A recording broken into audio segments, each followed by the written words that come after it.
Good afternoon and welcome back to Preserving with Penny Pinching Soup.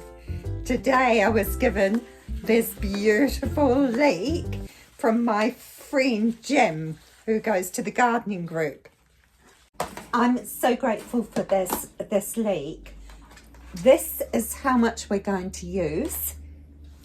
This I'm going to save for my my dinner, and I really would like to do a lovely potato and leek onion bake. This is all the wastage we have, is the root and the leaf, those little bits of leaf. Now with the root I'm even considering replanting and seeing what happens, so I might just do that.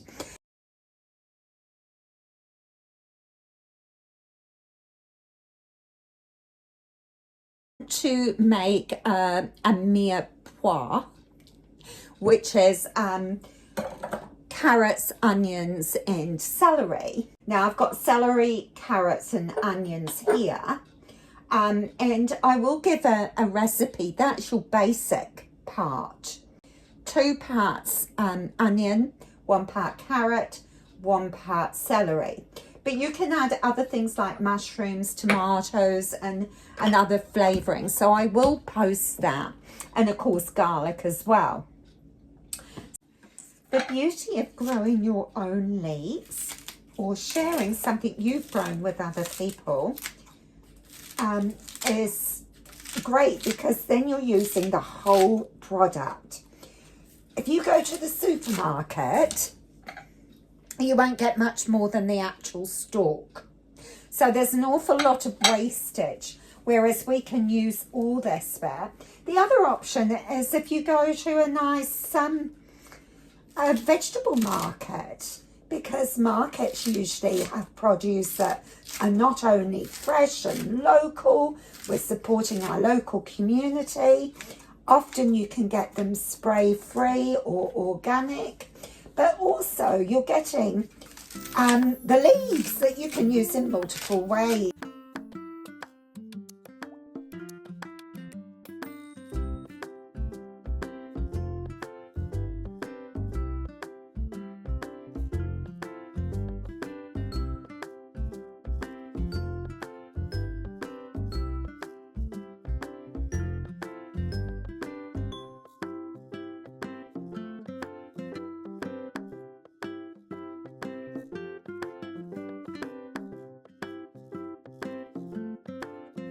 Here's our leaves, the tops of the leeks, and we're going to make a vegetable stock.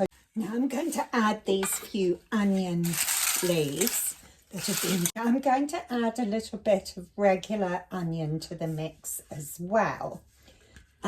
You can also use spring onions, whatever you've got. So there's 1 cup of onion.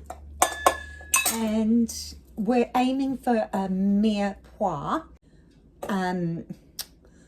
2 onion to 1 carrot and 1 celery. So we've got 1 cup of onion here. So we've got a bit of carrot here. So we'll blend up this carrot. I do think the coffee mill is so much better. So we've got about half a cup of carrot there. So that's pretty cool. So we've got a cup of onion, half a cup of carrot. Now we're going to add celery to the mix. So this is our celery. Yep, that's about half a cup as well. That was a good guesstimate, wasn't it? Okay, now some of these need grinding again. But what I've found is once you've ground them into a powder, they actually need to be dehydrated a little bit more.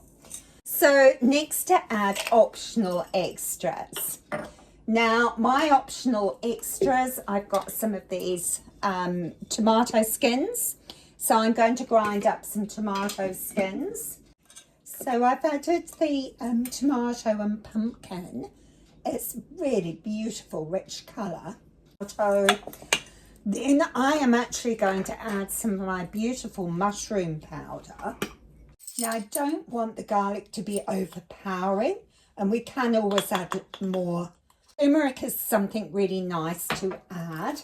Parsley is great as well. So, oh, I need my parsley to grow. I'm running out. So, about 1/4 cup of parsley.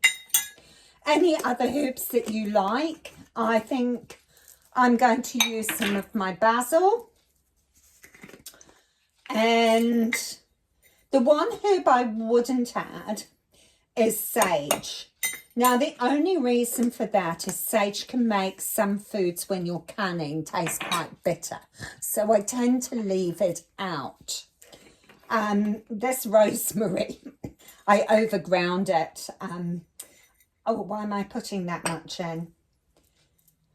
No, that's plenty. I'd say a teaspoon of rosemary. I overblended it, so it's more of a rosemary powder.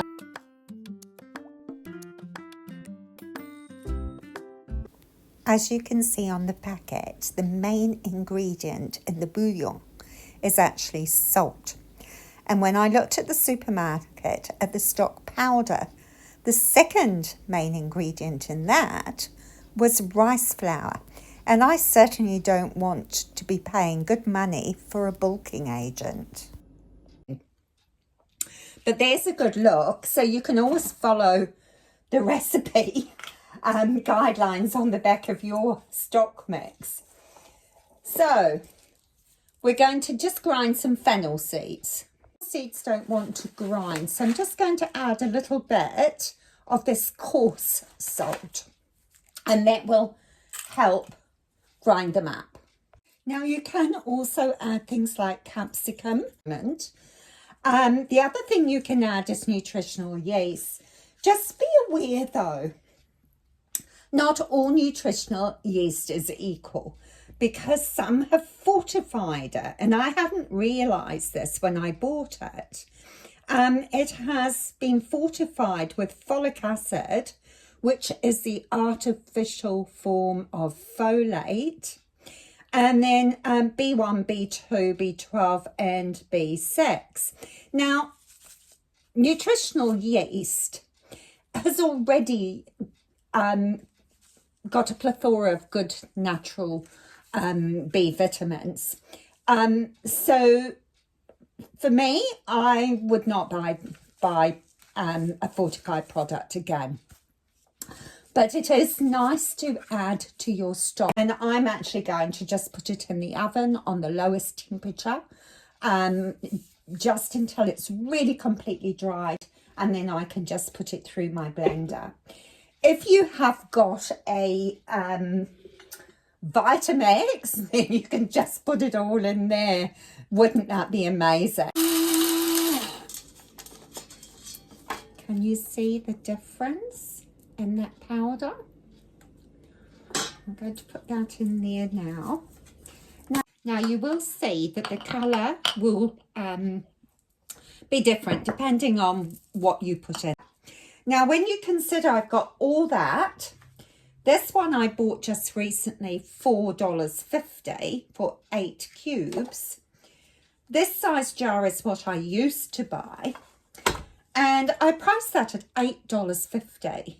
Let's just have a look how many jars we've just made. That's $8.50. This doesn't have any bulking agents like rice flour. So let's have a look. We'll do an approximate.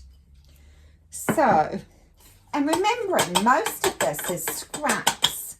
It's not a lot. So there's one full jar. So that's 1.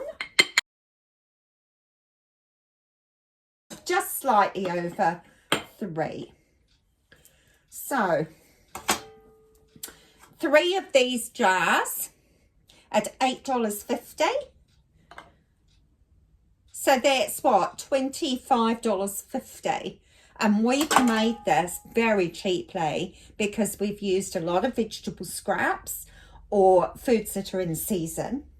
Just amazing difference. So what we're going to do next